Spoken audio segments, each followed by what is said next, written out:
बुजुर्ग ने कहा कि माँ वो हस्ती हैं जो गुनाहगार औलाद को भी बचा लेती हैं। और जन्नत ने कहा कि माँ वो हस्ती हैं कि जो मुझे भी कदमों के नीचे दबा देती हैं।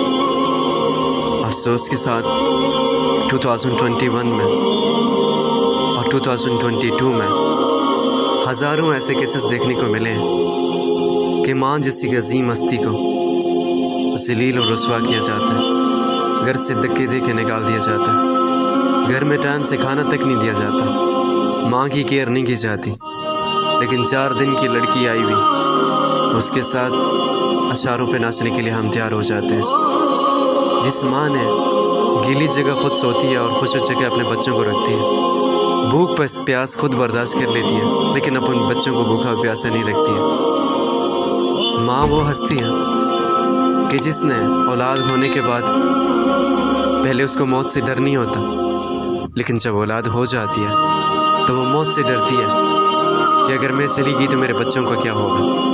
हर टाइम अपने बच्चों का सोच रही होती है और बड़ी मेहनत के साथ दिन रात एक करके उसके पाल पोस करके जवान करती है।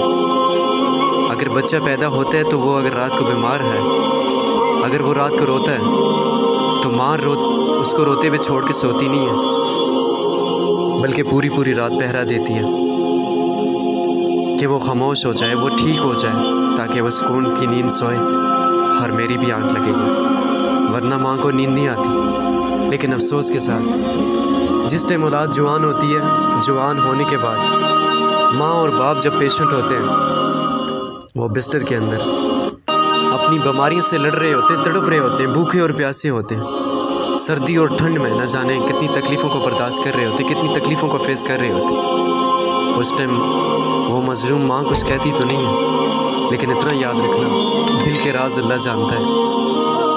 तो माँ की हाई लिख गई ना तो सारी ज़िंदगी कभी कामयाब नहीं होगी। तो कोशिश करें आजकल की झूठी और फरेबी मोहब्बत को छोड़ें और अपने माँ बाप की कदर कीजिए, क्योंकि अल्लाह ताला ने ये फरमाया कि कुरान, सदका, ज़कात, हज, उम्रा, सारे दुनिया के दिन नेकी के जितने भी काम हैं आप कर लीजिए। अगर तुम्हारे माँ बाप तुमसे राज़ी नहीं है तो तुम्हारी किसी सूरत में नेकी नहीं लिखी जाएगी। और अगर तुम नमाज एक फ़र्ज़ है जो कि किसी सूरत माफ़ नहीं है, हज, उम्रा, कुरान पाक पढ़ना एक मुसलमान पे फ़र्ज़ है, लेकिन अल्लाह ताला ये फरमाता है कि अगर तुम अपने माँ बाप की खिदमत में मसरूफ़ हो और तुम्हें टाइम नहीं मिला नमाज अदा करने की या कुरान पढ़ने की या नेकी का काम करने की, तो यकीनन तुम जन्नत में जाओगे, क्योंकि माँ के कदमों के नीचे जन्नत और जन्नत का दरवाज़ा जो है वो बाप होता है। सब कोशिश करें कि अपने माँ बाप की कदर कीजिए। चले जाने के बाद एहसास होता है, रियलाइज़ होता है, लेकिन याद रखना जो चले जाते हैं कभी लौट के नहीं आया करते। या अल्लाह हम सब के माँ बाप को हमेशा सलामत रखना और हमेशा से खिदमत करने वाला बना दे। आमीन, सुम्मा आमीन।